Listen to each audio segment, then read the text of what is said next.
Vă salut și bine ați revenit pe canalul meu sau bine ați venit pentru cei noi.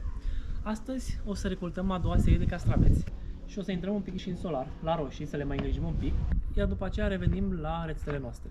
O să vă prezint o rețetă foarte gustoasă, o rețetă simplă, în care o să avem multă ceapă și cașcaval. Să ne apucăm de treabă ca să ajungem cât mai repede la partea mea favorită, mâncarea. Haideți cu mine!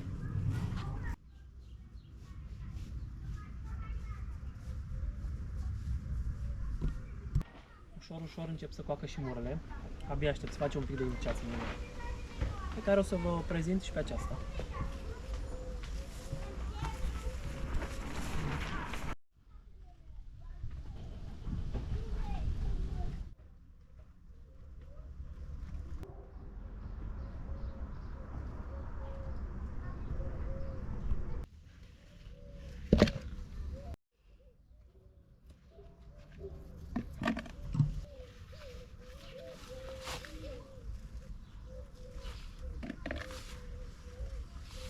Am găsit și unul un pic mai vechi.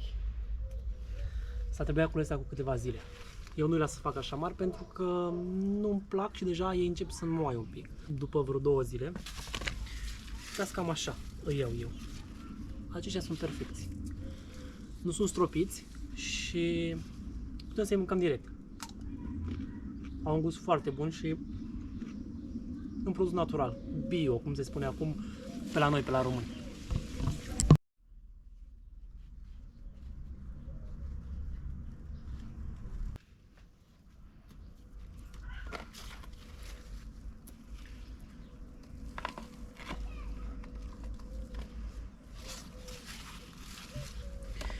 Deci aceștia sunt un soi foarte, foarte rezistent și foarte bun și nu i-am stropit cu nimic. Vedeți cât de mult poate să producă un singur fir de castravete. Acesta este al doilea castron pe care l-am cules. Noi o să-i punem la oțet. Să vă arăt într-un clip următor cum îi pun eu la oțet pentru vară. Nu îi punem pentru iarnă momentan, pentru că o să producem foarte mulți castraveți anul acesta. Îi punem să-i mâncăm peste 3-4 săptămâni, maxim o lună. Haideți să-i lăsăm și pe aceștia și ne întoarcem la roșii.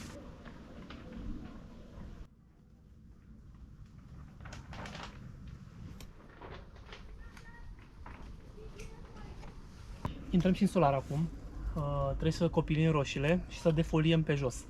Nu o să ne ia foarte mult timp pentru că solarul nu e foarte mare, dar trebuie să facem și această muncă pentru a avea roșii bio sau naturale, nestropite.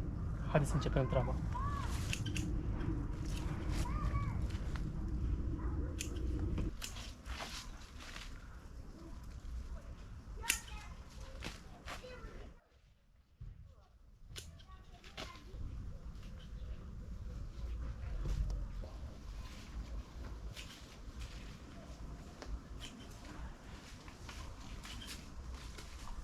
Pe ziua de azi am terminat cu roșiile. Urmează să mai intrăm o dată în ele să le legăm iar, pentru că s-au lăsat un pic. Și dar pentru seara aceasta e suficient. Acum, în continuare, o să vă las cu o rețetă pe care am filmat-o acum câteva luni bune și pe care nu am pus-o pe canal. Sunt inelele de ceapă, o rețetă foarte simplă, foarte gustoasă și una dintre preferatele mele.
Asta a fost rețeta, v-am spus, pe care am filmat-o acum câteva luni de zile. N-am avut timp să o repet, pentru că a fost o perioadă puțin cam aglomerată, mai ales solarul mi-a foarte mult timp.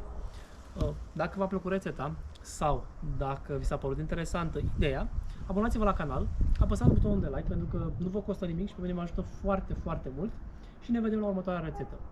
La revedere și o vară cât mai frumoasă!